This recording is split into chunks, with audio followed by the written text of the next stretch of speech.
Hello everyone, today I'm going to be talking about turns per second and also some misconceptions about it. So turns per second is basically just how fast you can move the cube, or turning speed, or whatever you want to call it.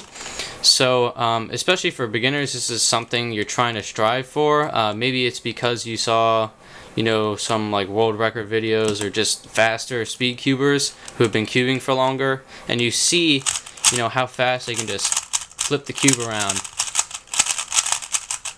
and you kind of aspire to just be able to manipulate the cube like that. But something that you might not have thought of is that that just kind of comes with time and just practicing, and not necessarily isolating just working on turns per second or finger tricks or whatever. So it just kind of comes with time. Another thing is that turns per second is your average turning speed.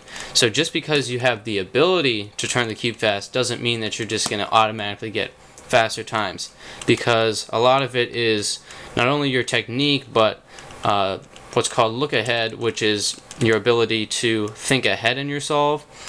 So kind of the next step from what you're doing. So in the Friedrich method, that would be like, or what it's mostly used for is looking for the next F2L pair while you're solving the one before it. So you're still solving an F2L pair, and then you're already looking for the next one. And that's what look ahead is, and that helps eliminate pauses and stuff. And I have a bunch of videos on that, so I'm not gonna go off into that direction on this video. So my point is, it's not just speed, pure speed. It's a lot of it is technique, and like I said, look ahead. So just keep that in mind as you progress.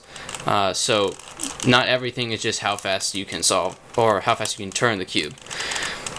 So in order to get a higher turns per second, though, you should definitely work on your other techniques and stuff, or actual method techniques. And that's really what's going to get your solve times down.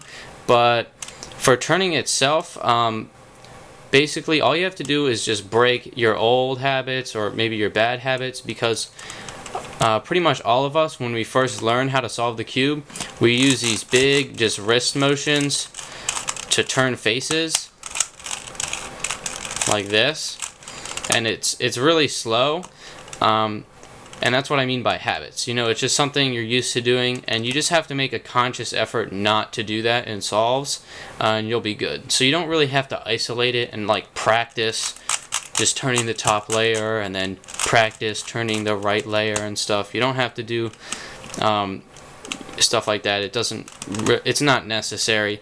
You just have to make sure you're not going back to your old habits while you're solving. So it's just kind of something to do on the side, while you're mainly focusing on your techniques for the method itself.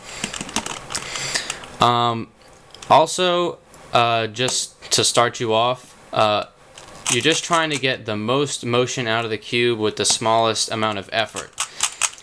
And so as you can see, that's just flicking with individual finger. You can see I'm just using my middle finger for the middle layer, and then I can use my ring finger down here. So this is getting kind of into finger tricks, but you're just looking for more efficient ways to turn the cube, and that will in turn increase your turns per second.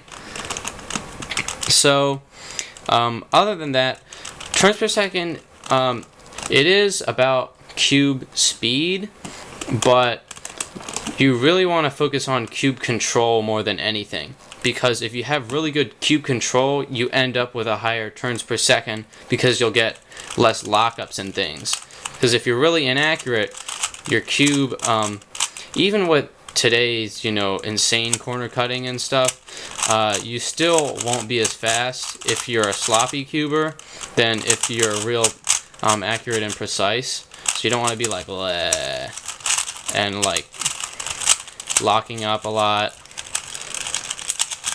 and stuff. You want to be crisp. So I just scrambled that. So you get my point, basically.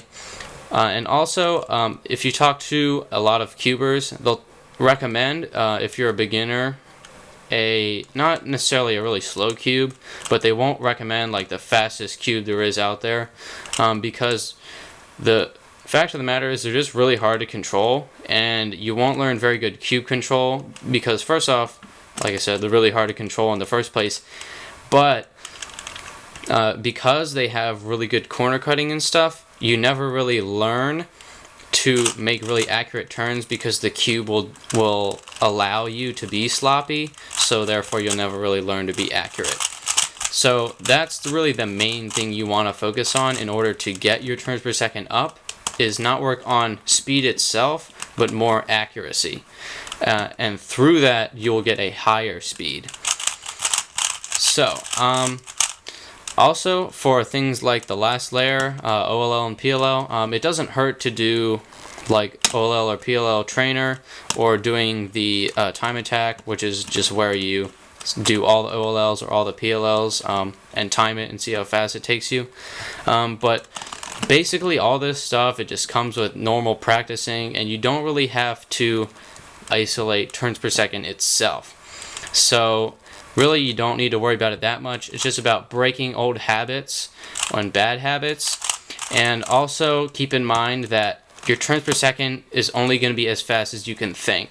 So also keep, look ahead in mind and stuff. So that's pretty much it for my rambling, and thank you for watching.